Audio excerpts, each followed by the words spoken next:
শাঁকচুন্নির জালে বন্দি। বিকেলের শেষ রোদ তখন হালকা লালচে হয়ে গ্রামকে ঢেকে দিয়েছে। আরিফ আর মামুন দুই বন্ধু মাছ ধরতে বেরিয়েছে গ্রাম থেকে প্রায় 2 কিলোমিটার দূরের এক বিরান জায়গায়, যার নাম শাঁকচুন্নি বিল।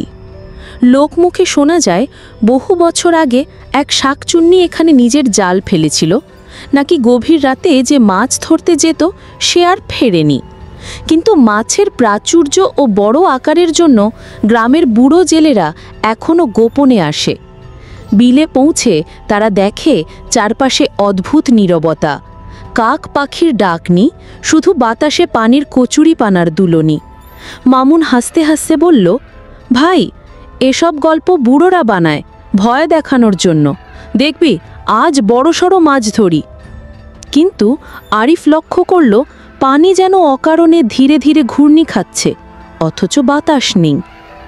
দুজন নৌকায় চেপে জাল ফেলল। প্রথম টানেই ভারী কিছু ধরা পড়ল। মামুন উচ্ছ্বসিত হয়ে টানছে, কিন্তু পানি থেকে উঠল এক কালো পচা গন্ধওয়ালা মাছ, যার চোখ নেই, দাঁতের মতো ধারালো কাঁটা বের হয়ে আছে। আরিফ আতকে উঠল, এটা মাছ না, অন্য কিছু। হঠাৎ চারপাশ ঘন কুয়াশায় ঢেকে গেল। বিলির দূরের গাছপালা সব অদৃশ্য।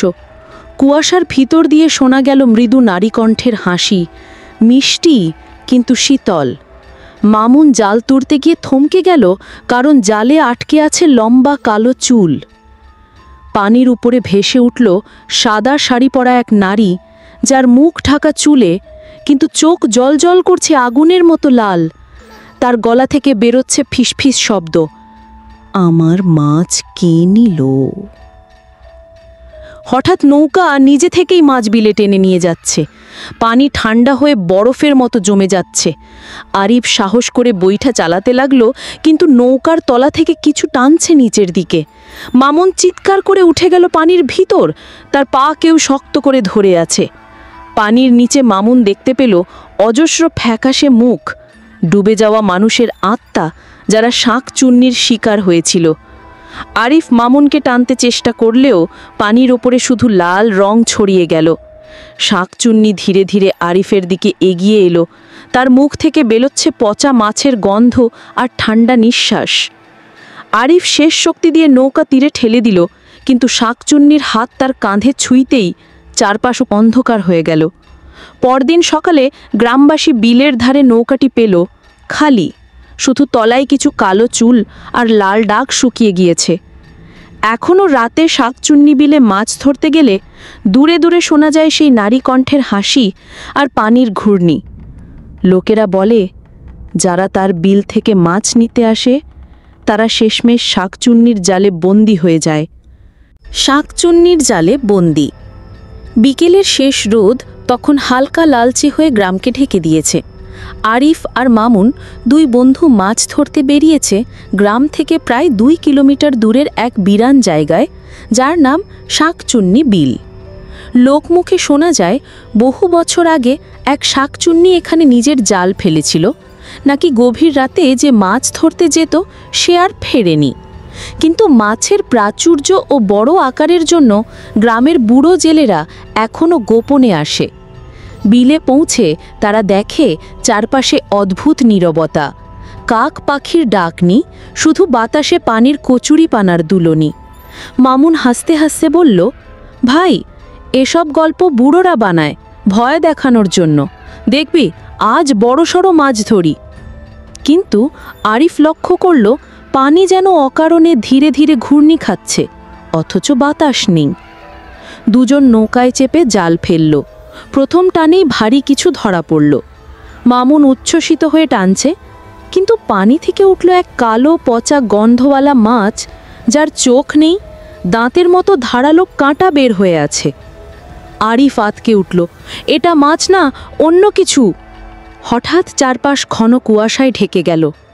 বিলির দূরের গাছপালা সব অদৃশ্য। কুয়াশার ভিতর দিয়ে শোনা গেল মৃদু নারীকণ্ঠের হাসি, মিষ্টি কিন্তু শীতল। মামুন জাল তুলতে গিয়ে থমকে গেল, কারণ জালে আটকে আছে লম্বা কালো চুল। পানির উপরে ভেসে উঠল সাদা শাড়ি পরা এক নারী, যার মুখ ঢাকা চুলে, কিন্তু চোখ জ্বলজ্বল করছে আগুনের মতো লাল। তার গলা থেকে বেরোচ্ছে ফিসফিস শব্দ, আমার মাছ কে নিল? হঠাৎ নৌকা নিজে থেকেই মাছ বিলে টেনে নিয়ে যাচ্ছে। পানি ঠান্ডা হয়ে বরফের মতো জমে যাচ্ছে। আরিফ সাহস করে বইটা চালাতে লাগলো, কিন্তু নৌকার তলা থেকে কিছু টানছে নিচের দিকে। মামুন চিৎকার করে উঠে গেল পানির ভিতর, তার পা কেউ শক্ত করে ধরে আছে। পানির নিচে মামুন দেখতে পেল অজস্র ফ্যাকাশে মুখ, ডুবে যাওয়া মানুষের আত্মা, যারা শাঁকচুন্নির শিকার হয়েছিল। আরিফ মামুনকে টানতে চেষ্টা করলেও পানির ওপরে শুধু লাল রং ছড়িয়ে গেল। শাঁকচুন্নি ধীরে ধীরে আরিফের দিকে এগিয়ে এলো, তার মুখ থেকে বেরোচ্ছে পচা মাছের গন্ধ আর ঠান্ডা নিঃশ্বাস। আরিফ শেষ শক্তি দিয়ে নৌকা তীরে ঠেলে দিল, কিন্তু শাঁকচুন্নির হাত তার কাঁধে ছুঁইতেই চারপাশ অন্ধকার হয়ে গেল। পরদিন সকালে গ্রামবাসী বিলের ধারে নৌকাটি পেল খালি, শুধু তলায় কিছু কালো চুল আর লাল দাগ শুকিয়ে গিয়েছে। এখনও রাতে শাঁকচুন্নি বিলে মাছ ধরতে গেলে দূরে দূরে শোনা যায় সেই নারী কণ্ঠের হাসি আর পানির ঘূর্ণি। লোকেরা বলে, যারা তার বিল থেকে মাছ নিতে আসে তারা শেষমেশ শাঁকচুন্নির জালে বন্দী হয়ে যায়।